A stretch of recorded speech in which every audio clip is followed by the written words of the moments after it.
भवानी शंकरो वंदे श्रद्धा विश्वास रूपिणौ याभ्याम विना न पश्यन्ति सिद्धः स्वान्तः स्थमीश्वरम। हर हर महादेव। हार्दिक स्वागत करता हूं आप सभी भगवत प्रेमी दर्शकों का आपके अपने ही YouTube चैनल जगत पिता शिव में। भगवान श्री भवानीश्वर महादेव जी की कृपा से आप सभी स्वस्थ सकुशल और प्रसन्न होंगे, ऐसा मुझे विश्वास है। आज का प्रस्तुत वीडियो एक महत्वपूर्ण शिव कथा से संबंधित है। इस वीडियो में आप जानेंगे कि श्रद्धा और समर्पण भाव का शिव भक्ति में कितना महत्व है। इस कथा के माध्यम से आप जानेंगे कि शिव कृपा के प्रभाव से असंभव भी संभव हो सकता है, घोर आश्चर्यजनक घटनाएं भी घट सकती है। स्कंद महापुराण के ब्रह्मोत्तर खंड में इस कथा का वर्णन है, जहां पर सूत जी ऋषिगणों को कथा सुना रहे होते हैं और वो कहते हैं, श्रद्धा ही संपूर्ण धर्मों के लिए अत्यंत हितकर है। श्रद्धा से ही मनुष्यों को दोनों लोकों में सिद्धि प्राप्त होती है। सूत जी बिल्कुल यथार्थ बात कह रहे हैं। श्रद्धा ही तो समस्त सिद्धियों का मूल है। सिद्धि से मतलब वो जो चमत्कारिक सिद्धियां प्राप्त होती हैं वो नहीं, यहाँ कार्य सिद्धि की बात है। जिस कार्य के प्रति आप समर्पित होंगे, पूर्ण तन्मयता के साथ आप करेंगे तो वही कार्य सिद्ध होगा। श्रद्धा से भजन करने वाले पुरुष को पत्थर की मूर्ति भी फल देने वाली होती है। बिल्कुल सत्य बात है। भावो ही विद्यते काष्ठे न पाषाणो न च मूर्तये। भावना की ही तो महत्ता है। भावना के कारण ही तो आप प्रतिमा में अपने इष्ट का दर्शन करते हैं। आगे सूत जी कहते हैं, श्रद्धा भक्ति से पूजा करने पर अज्ञानी गुरु भी सिद्धिदायक हो जाता है। मतलब सूत जी यहाँ पर बड़ी सीधी सी बात कह रहे हैं कि आप में यदि श्रद्धा है, आप यदि स्वयं श्रद्धा और समर्पण भाव से संपन्न हैं, तो आपके सापेक्ष जो भी गुरु हो वो अज्ञानी भी होगा तो आपके लिए सिद्धिप्रद होगा। मैं पहले भी कई वीडियोस में बता चुका हूं कि शिष्य की मान्यता का अधिक महत्व होता है। सूत जी कहते हैं, श्रद्धा से जप किया हुआ मंत्र अव्यवस्थित होने पर भी फलदायी होता है। मतलब ये एक आदर्श वाक्य है कि मंत्र कोई विधियों के अधीन रहने वाली चीज नहीं है। लेकिन अब इसका यह अर्थ भी आप न निकाल लें कि अव्यवस्थित रूप से जप करने पे भी फल मिलता है तो अब मैं अव्यवस्थित रूप से ही जप करूंगा। नहीं, यहाँ पर यह बताया जा रहा है कि कोई अज्ञानी है जिसे कुछ भी नहीं पता है, तो वो केवल श्रद्धा भाव रख करके, उसमें बिल्कुल वो सोले आने सच है, श्रद्धा से वो परिपूर्ण है, तो विधियां उसके लिए गौण हो जाएंगी। विधियों का उसके लिए उतना महत्व नहीं रह जाएगा, क्योंकि प्रभु तब उसकी श्रद्धा देख रहे हैं। लेकिन जिन्हें विधियों का ज्ञान है तो वो विधियों को छोड़ करके ऐसा करेंगे तो उन्हें विधियों की अवहेलना करने का दोष लगेगा। तो यहाँ पर इस बात को समझना चाहिए। श्रद्धा से पूजा करने पर देवता नीच पुरुष को भी फल देने वाले होते हैं। मतलब जो नीच आचरणों से युक्त है, मलिन वृत्तियों वाला है, यदि वह भी श्रद्धा भाव से युक्त हो जाए तो उसकी की हुई पूजा भी उसे फल प्रदान करने वाली होगी। अश्रद्धा से की हुई पूजा, दान, यज्ञ, तप और व्रत सभी निष्फल होते हैं। अब निष्फल से यहाँ मतलब आप समझ लें कि अत्यंत अल्प फल उसका आपको प्राप्त होगा। जो सर्वत्र संशय युक्त, श्रद्धाहीन और अत्यंत चपल होता है, वह परमार्थ से भ्रष्ट होकर संसार बंधन से मुक्त नहीं हो पाता है। मंत्र, तीर्थ, ब्राह्मण, देवता, ज्योतिषी, औषधि तथा गुरु में जिसकी जैसी भावना होती है, उसे वैसे ही प्रकार की सिद्धि प्राप्त होती है। यहाँ पर कहा भी गया है, मंत्रे तीर्थे द्विजे देवे देवज्ञ भेखजय गुरु यादृशी भावना यत्र सिद्धिर्भवति तादृशी। मतलब मंत्र, तीर्थ, ब्राह्मण, देवता, ज्योतिषी, औषधि, गुरु आदि में जिसकी जैसी प्रकार की भावना होगी, उसे वैसे ही प्रकार की, वैसे ही कोटि की सिद्धि प्राप्त होती है। अब आगे सूत जी कथा की ओर बढ़ते हैं।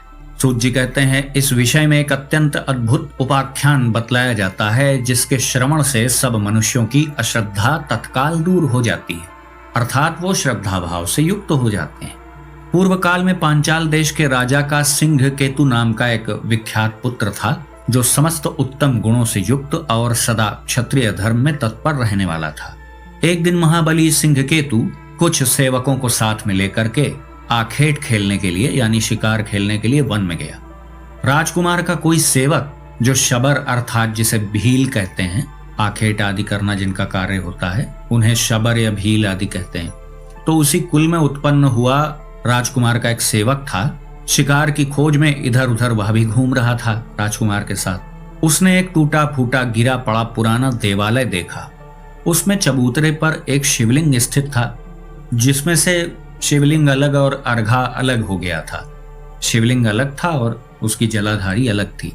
राजकुमार के सेवक उस भील ने उस शिवलिंग को बड़े आश्चर्य से देखा, जैसे मानो कोई परम सौभाग्यशाली वस्तु से प्राप्त हो गई। तो पूर्व कर्म से प्रेरित होकर, अपने प्रारब्ध कर्म के अनुसार प्रेरित होकर उसने उस शिवलिंग को शीघ्रता पूर्वक उठा लिया और बुद्धिमान राजपुत्र को दिखाया। भील ने कहा, हे प्रभु, देखिए यह कैसा सुंदर शिवलिंग है। मैंने इसे यहीं देखा है। मैं आदर पूर्वक इसकी पूजा करूंगा।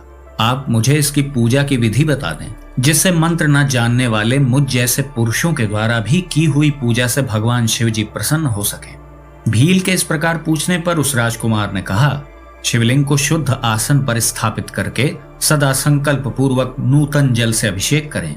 शुभ गंध, अक्षत, वन के नए नए पत्र, पुष्प तथा धूप दीप आदि के द्वारा पूजन करें। राजकुमार कहता है कि भगवान शिव जी को चिता का भस्म बड़ा प्रिय है, तो उसको अर्पित करो और अपने भोजन करने योग्य अन्न के द्वारा भगवान को नैवेद्य लगाओ। पुनः धूप दीप आदि उपचारों को अर्पित करे। यथा योग्य नृत्य, वाद्य और गीत आदि की व्यवस्था भी करे।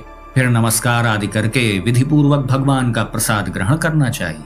यह मैंने तुम्हें शिव पूजन की एक साधारण विधि बतलाई है। इस प्रकार से उस राजकुमार ने उस भील से कहा। तो अपने स्वामी के इस प्रकार उपदेश देने पर उस चंडक नाम के भील ने उसे सादर शिरोधार्य किया और अपने घर आकर लिंग मूर्ति महेश्वर का प्रतिदिन पूजन प्रारंभ कर दिया। वह प्रतिदिन चिता भस्म का उपहार भेंट करता था। मतलब उसका ऐसा नियम था कि वह प्रतिदिन प्रभु को चिता भस्म अर्पित करता था। अपने लिए जो जो वस्तु उसे प्रिय थी वह सब गंध, पुष्प, अक्षत आदि पहले भगवान शिव जी को निवेदन करता था। उसके बाद वह भगवत प्रसाद को स्वयं ग्रहण करता था।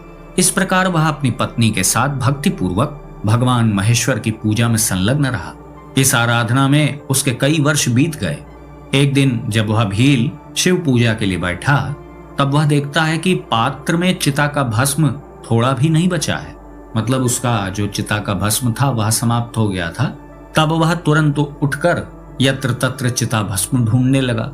दूर दूर जितने भी स्मशान थे सभी जगह वो गया, लेकिन प्रारब्धवश उसे चिता भस्म कहीं भी प्राप्त नहीं हुई। अंत में वह थक हार कर अपने घर लौटा और अपनी पत्नी से कहा, हे प्रिय, आज चिता भस्म तो मुझे मिली ही नहीं। बताओ अब मैं क्या कर सकता हूँ। आज मुझ पापी के शिव पूजन में विघ्न पड़ गया। पूजा के बिना मैं क्षण भर भी जीवित नहीं रह सकता। अब देखिए, ऐसी श्रद्धा पूर्व जन्म के प्रभाव से ही उत्पन्न हो सकती है। कथा के प्रारंभ में इसीलिए बताया गया ना कि उस भील के प्रारब्ध कर्मानुसार उसकी ऐसी मति हो गई। अचानक से उसकी भगवान शिव जी में इतनी गाढ़ी श्रद्धा हो गई। तो इसी प्रकार वह भील चिंतित था। पति को इस प्रकार व्याकुल देखकर उस भील की स्त्री ने कहा, हे नाथ, डरिए मत, मैं एक उपाय बताती हूँ। यह अपना घर बहुत दिनों का पुराना हो गया है। मैं इसमें आग लगाकर उस अग्नि में प्रवेश कर जाऊंगी। इससे आपके लिए बहुत सा चिता भस्म तैयार हो जाएगा। हे प्रिय, यह मानव शरीर ही धर्म, अर्थ, काम एवं मोक्ष का सबसे श्रेष्ठ साधन है। इस नवयौवन संपन्न सुखोचित शरीर को क्यों त्याग रही? भील की स्त्री ने कहा, जीवन की सफलता इसी में है कि दूसरों के हित के लिए अपने प्राणों का त्याग किया जाए। फिर साक्षात शिव जी के लिए जो स्वयं प्राण त्याग करे, उसके लिए तो कहना ही क्या है। और मैंने तो कौन सी घोर तपस्या की है जिससे कभी प्रभु मुझसे प्रसन्न होंगे। अतः मैं अग्नि में प्रवेश करके अपने इस शरीर का सदुपयोग करूंगी। अपनी पत्नी की इस प्रकार स्थिर बुद्धि और शिव भक्ति देखकर दृढ़ संकल्प वाले उस भील ने तथास्तु कहकर उसकी सराहना की। अब देखिए कि इस प्रकार से कभी कभी भगवान के गण भक्तों की परीक्षा लेते हैं। इसके बाद उस भील की पत्नी ने स्वामी की आज्ञा पाकर स्नान से पवित्र होकर अलंकार आदि धारण किया और अपने घर में आग लगाकर अग्निदेव की भक्ति पूर्वक परिक्रमा करके अपने पतिदेव गुरु को नमस्कार और हृदय में भगवान सदा शिव जी का ध्यान करके अग्नि में प्रवेश करने के लिए वो बढ़ी। हाथ जोड़कर इस प्रकार उसने स्तमन किया, हे देव, मेरी इंद्रियां आपकी पूजा के लिए पुष्प हो जाएं, यह शरीर धूप के समान हो जाए, हृदय दीपक हो जाए, प्राण भविष्य का काम करें और कामेंद्रियां आपके लिए अक्षत हों। इस समय यह जीव आपकी पूजा के फल को प्राप्त हो। मैं धनाधिपति कुबेर का पद नहीं चाहती, अविचल स्वर्ग की भी मेरी आकांक्षा नहीं है, तथा ब्रह्मा जी के पद की भी मैं अभिलाषा नहीं करती। बस यही चाहती हूँ कि यदि फिर पुनः इस संसार में मेरा जन्म हो तो मैं प्रत्येक जन्म में आपके चरणारविंदों की भक्त बनूं। हे प्रभु, भले ही मेरे सैकड़ों जन्म हों, परंतु अज्ञान की हेतुभूत माया मेरे चित्त में प्रवेश न कर सके। किंचित आधे क्षण के लिए भी मेरा हृदय आपके चरण कमलों से अलग न हो। हे भगवान महेश्वर, आपको नमस्कार है, नमस्कार है। तो इस प्रकार देवेश्वर भगवान शिव जी को प्रसन्न करके दृढ़ निश्चय वाली वह भीलिनी प्रज्वलित अग्नि में प्रवेश कर गई और क्षण भर में जलकर भस्म हो गई। फिर उस भील ने उस भस्म को लेकर जले हुए घर के समीप ही भगवान शिव जी का पूजन किया। पूजन के अंत में उसने प्रसाद लेने को नित्य आने वाली अपनी प्रियतमा का स्मरण किया। उससे वह भावुक हो गया। पहले तो प्रतिदिन जब वह पूजन कर लेता था तो प्रसाद लेने के लिए उसकी पत्नी भी आती थी उस समय, लेकिन आज तो वो थी नहीं। तो उसने अपनी प्रियतमा का स्मरण किया। स्मरण करते ही वह पहले की भांति हाथ जोड़कर सामने खड़ी हुई दिखाई दी। पत्नी को देखकर तथा जलकर भस्म हुए घर को भी पहले जैसा स्थित पाकर वह भील आश्चर्यचकित होकर सोचने लगा। उसने विचार किया कि वह तो अग्नि में जल गई थी, यह जीवित कैसे हो गई? पता नहीं यह स्वप्न है या भ्रम में डालने वाली कोई माया है। इसी प्रकार विचार करते हुए उस भील ने अपनी स्त्री से पूछा, प्रिय, तुम तो अग्नि में भस्म हो गई थी, यहाँ कैसे आ गई? और यह जला हुआ घर फिर पहले के समान कैसे खड़ा हो गया? भीलनी ने कहा, जब मैं घर में आग लगाकर उसके भीतर प्रविष्ट हुई तब से अपने आप की मुझे कोई सुध नहीं है, मुझे कोई स्मृति नहीं है। न तो मैंने आग को देखा और न लेश मात्र भी ताप का अनुभव हुआ। मुझे ऐसा लगा मानो मैं जल में घुस गई हूँ और आधे क्षण तक गाढ़ निद्रा में सोई हुई रही और अब क्षण भर में जाग उठी हूँ। उठते ही मैंने देखा अपना घर जला हुआ नहीं है, पहले के समान सुस्थिर है। इस समय भगवान की पूजा के अंत में प्रसाद लेने के लिए मैं आपके पास आई हूँ। इस प्रकार वे दोनों दंपत्ति प्रेम पूर्वक आपस में वार्तालाप कर रहे थे। इतने में ही उनके आगे परम अद्भुत दिव्य विमान प्रकट हुआ। उस पर भगवान शिव जी के 4 सेवक विद्यमान थे। उन्होंने दोनों निषाद दंपत्ति का हाथ पकड़कर उनको विमान पर बैठाया। भील और भीलनी को अपने शरीर का त्याग भी नहीं करना पड़ा। शिवदूतों के हाथों का स्पर्श प्राप्त होते ही भील दंपत्ति के वे ही शरीर तत्काल उन्हीं के समान दिव्य शरीर हो गए। अब कथा के अंत में सूत जी कहते हैं, इसलिए समस्त पुण्य कर्मों में श्रद्धा ही करनी चाहिए, क्योंकि भील खोटे कर्म वाला होकर के भी श्रद्धा के बल से योगियों की गति उसने प्राप्त की।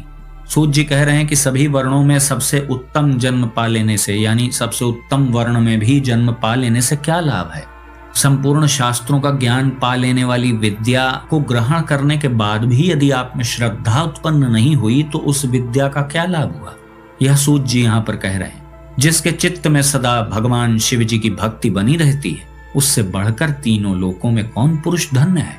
तो इस प्रकार से आपने इस कथा के माध्यम से देखा कि भक्त को यदि अपने इष्ट पर दृढ़ विश्वास है तो वह हर प्रकार की परीक्षा में सफल हो ही जाता है, क्योंकि श्रद्धा और समर्पण भाव से युक्त जो साधक या भक्त है तो वह अपने भरोसे आगे का मार्ग तय नहीं करता। उसकी दृढ़ श्रद्धा अपने इष्ट में होती है। स्वयं में कर्ता भाव का अनुभव वो नहीं करता। जिस साधक के समर्पण का स्तर जैसा है उसे उसी प्रकार की उपलब्धि भी प्राप्त होती है। श्रद्धा और विश्वास के द्वारा ही आप अपने हृदयस्थ प्रभु को देख सकते हैं। वीडियो के प्रारंभ में मैं जो श्लोक बोलता हूँ, भवानी शंकरो वंदे श्रद्धा विश्वास रूपिणो, तो उसका तात्पर्य यही तो है। याभ्याम बिना न पश्यन्ति का अर्थ भी तो यही है। श्रद्धा विश्वास के बिना आप अपने हृदयस्थ प्रभु का दर्शन नहीं कर सकते। तो मैं समझता हूँ कि स्कंद महापुराण की यह प्रेरणादायी श्रद्धा और विश्वास की महिमा को बखान करती हुई कथा आपको पसंद आई होगी। आज का वीडियो हम यहीं समाप्त करते हैं। वीडियो पसंद आया तो इसे लाइक करें, अपने मित्रों बंधु बांधवों के साथ शेयर करें। कृपया चैनल को सब्सक्राइब करें और बेल आइकन को भी अवश्य प्रेस कर दीजिएगा, जिससे आगे आने वाले जो मेरे वीडियोस हैं उसकी सूचना आपको सही समय पर प्राप्त हो जाए। तो भगवान श्री वीरेश्वर महादेव जी से मैं ऐसी प्रार्थना करता हूँ कि वो आप सभी को सदा सुखी, स्वस्थ और ऊर्जावान बनाए रखें। मिलते हैं अगले वीडियो में एक नई और उपयोगी जानकारी के साथ। तब तक के लिए आप सभी भगवत प्रेमी भक्तों को हर हर महादेव।